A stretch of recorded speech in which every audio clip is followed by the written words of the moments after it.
kita akan melakukan yang disebut dengan urban renewal, peremajaan kota, penataan ulang, bukan dikosongkan, apalagi dikosongkan tanpa mempertimbangkan satu prosedur, rasa keadilan, dan memperhatikan mereka sebagai sesama warga Jakarta. Tahun 88 sini saya, Pak. Berarti Ibu sempat milih Pak Anies dong? Sempat dukung Pak Gubernur Pak Anies, cuman Pak Anies gak tanggung jawab ini. Masa pemerintah rakyat, pemerintah kayak Pak Gubernur ya, katanya nggak ada janji, nggak ada penggusuran, entahnya begini jadinya. Tapi kan Gubernur tinggal janji. Katanya sebelum jadi Gubernur Pak Anies janji tidak ada penggusuran. Udah kita itu dukung, ini imbalannya begini. Dan saya tidak ingin menjadi bagian dari daftar orang yang mengkhianati promotornya. Saya tidak ingin menjadi orang yang menjegal promotornya. Pak Prabowo hari ini adalah calon presiden dari Partai Gerindra. Saya tidak mau menjadi orang yang dibawa untuk berhadapan dengan Pak Prabowo dan menghentikan Pak Prabowo. Saya tidak mau. Dan saya katakan itu kepada siapapun yang datang kepada saya untuk berbicara tentang calon presiden. Saya menyatakan bahwa dengan penuh rasa tanggung jawab saya menerima pencalonan sebagai Presiden Republik Indonesia tahun 2024. Siapa presidennya? Apa partainya? Apa partainya? Siapa presidennya? Sudah berkali-kali garis bawahi, kami mengatakan berkali-kali sejak dulu, konsentrasi pada manusia, jangan hanya konsentrasi pada pembangunan benda-benda mati yang indah difoto dan bisa ditunjukkan dalam 5 tahun hasilnya. Justru yang harus ditonjolkan adalah pembangunan kualitas manusia.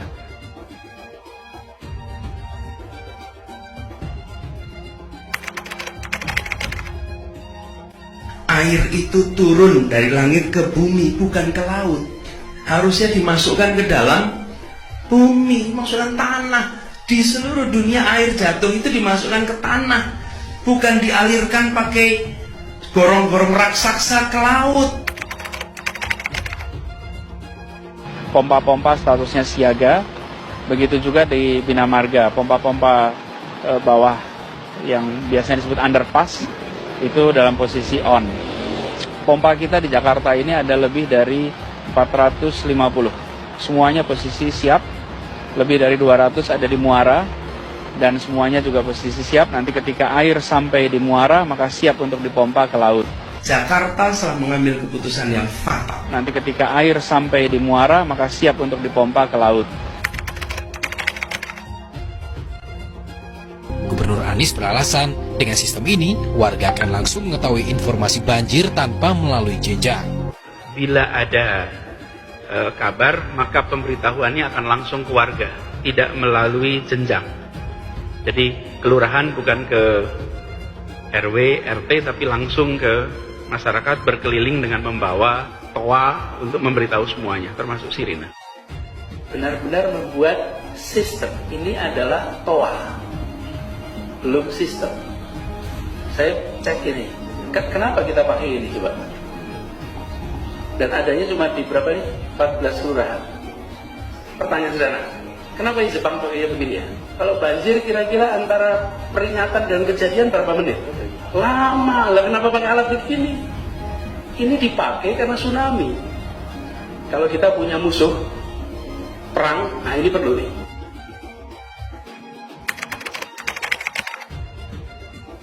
Air hujan yang turun di kawasan ini tidak dialirkan keluar, tapi dimasukkan ke dalam tanah. Di mana air-air hujan yang jatuh di kawasan kita jangan dikirim keluar halaman rumah, tapi siapkan lubang-lubang di dalam rumah, di perkantoran. Kalau ini kita lakukan, maka kita tidak menyumbang air keluar. Nah ini guys, situ kita lihat tuh sumber resapan di situ tuh malah membuat jalan jadi rusak guys.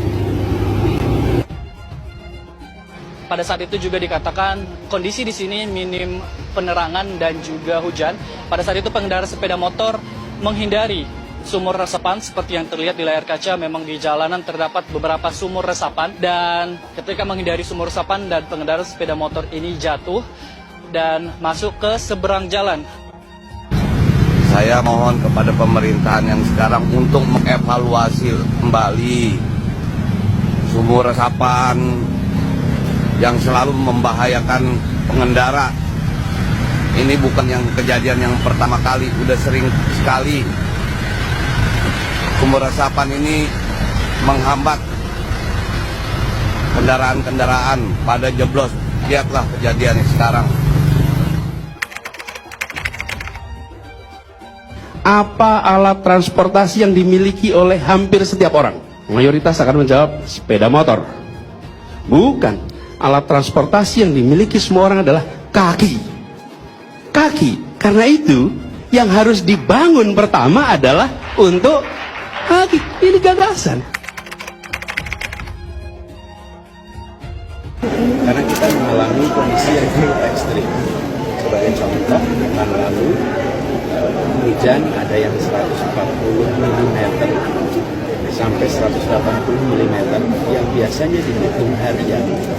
140, 180 itu sangat lebat, bahkan 180 bisa dibilang ekstrim. Pekan kemarin itu jatuhnya dalam durasi waktu 2 jam setengah. Jadi bisa dibayangkan betapa banyaknya air yang jatuh pada saat bersamaan. Kondisi itu pasti menimbulkan